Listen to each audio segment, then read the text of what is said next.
Bonjour, chers amis, bonjour. Je suis très heureux du privilège qui est mien de continuer avec notre série sur les anges. Nous avions vu, chers amis, qu'il y a les bons et les mauvais anges. Il y a les saints anges et les démons. Les saints anges sont bons pour nous. Les saints anges nous veillent en permanence et nous protègent du mal. Les saints anges marchent à nos côtés. Les saints anges nous protègent des méchants et du danger. Les démons sont le contraire des saints anges. Ils sont les disciples de Satan et ne cherchent qu'à nous faire du mal.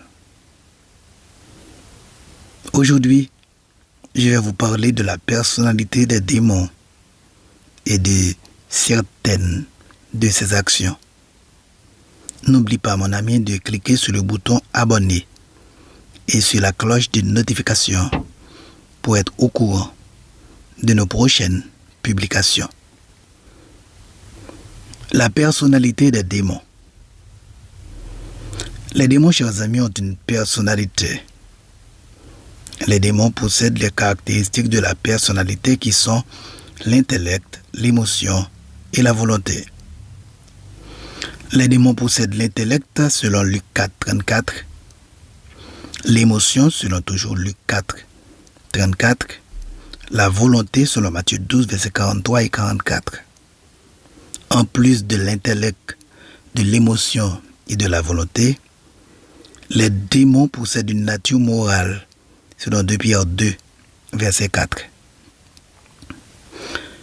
Quelles sont les démarches des démons? Que font les démons? Les démons, chers amis, sont très très méchants. Les démons infligent des maladies et des douleurs. On les appelle esprits impurs. En Marc 5, verset 2 à 5. Esprit malin. En Luc 9, verset 38 à 42. Ou esprit méchant. En Luc 13, verset 11. Parfois, les démons portent le nom de la maladie ou des infirmités qu'ils infligent. Aussi, on les appelle esprits muets, esprits sourds, esprits aveugles, esprits d'infirmité, et j'en passe. Les démons peuvent produire toutes sortes de pensées, de sentiments, d'obsessions et de comportements destructeurs, meurtriers, suicidaires ou méchants.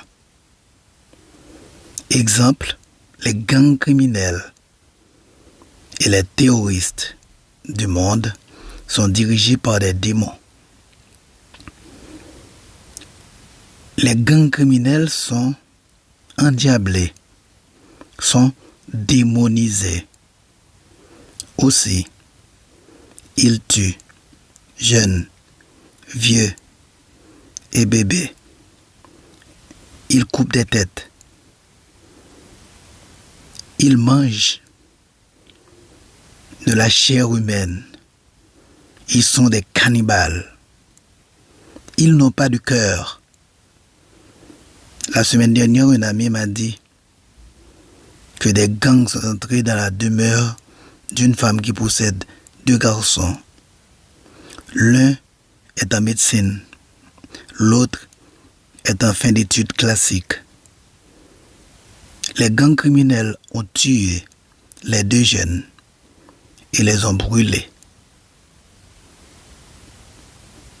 C'est terrible. Ce sont des actes démoniaques.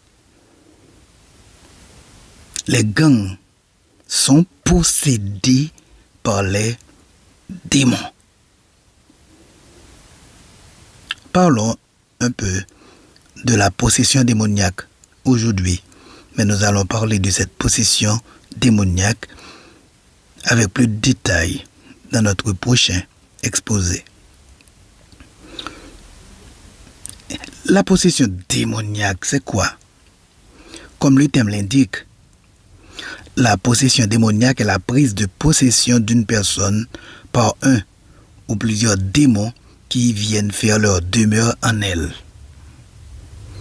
Les démons habitent ceux qu'ils possèdent et les affligent des maladies, des infirmités, des tourments d'esprit ou de la folie. Luc 8, 30, 32. Matthieu 9, 33.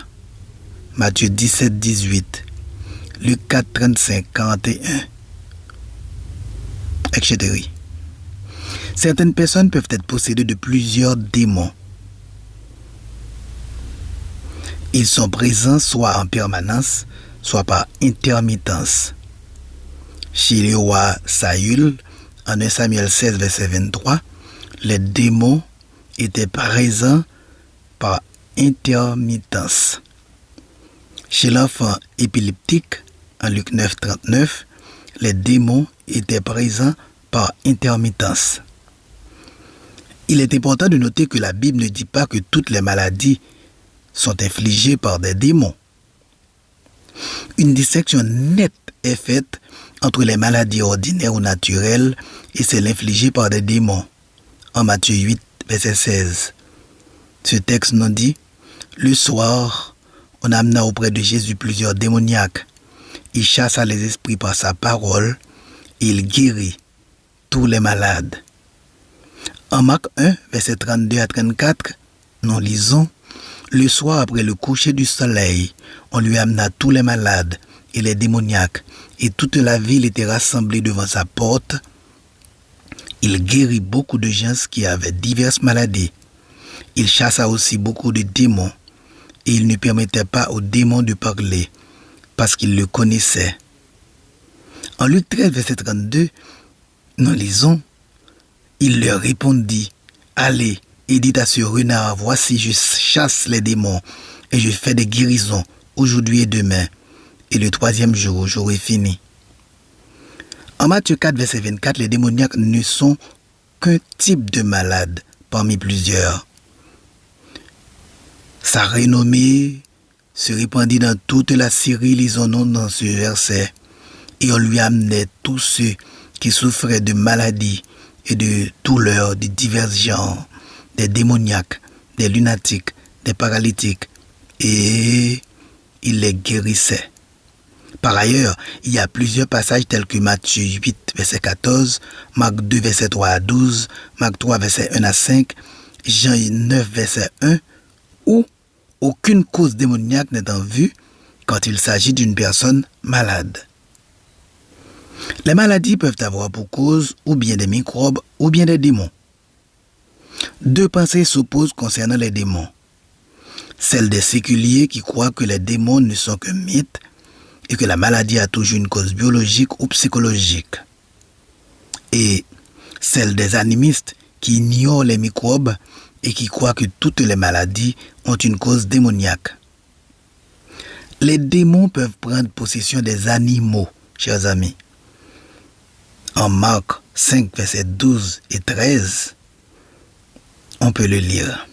Lisons Marc 5, versets 12 et 13. Les démons le prièrent, disant: envoie-nous dans cette pourceau, afin que nous entrions en eux. Il le leur permit, et les esprits impurs sortirent, entrèrent dans les pourceaux, et le troupeau se précipita des pentes escarpées dans la mer. Il y en avait environ 2000, et ils se noyèrent dans la mer. Les démons répandent également des fausses doctrines. Jacques 3, verset 15 nous le dit, 1 Timothée 4, verset 1 également. Voici le contenu de 1 Timothée 4, verset 1. L'Esprit dit expressément que, dans les derniers temps, quelques-uns abandonneront la foi pour s'attacher à des esprits séducteurs et à des doctrines de démons. Certains interprètes se basant sur Daniel 10, verset 13, croient que des démons sont la puissance qui gouverne les nations païennes. Apocalypse 16, verset 14, appuyant Daniel, nous dit: car ce sont des esprits de démons qui font des prodiges et qui vont vers les rois de toute la terre afin de les rassembler pour le combat du grand jour du Dieu Tout-Puissant. Nous nous arrêtons ici pour aujourd'hui, chers amis. Dans notre prochain exposé, nous allons vous parler de la possession démoniaque. D'ici là, que mon bon Dieu prenne soin de vous et qu'il vous bénisse. qu'il vous protège et qu'il vous accorde sa paix et sa joie. À bientôt, si Dieu le veut.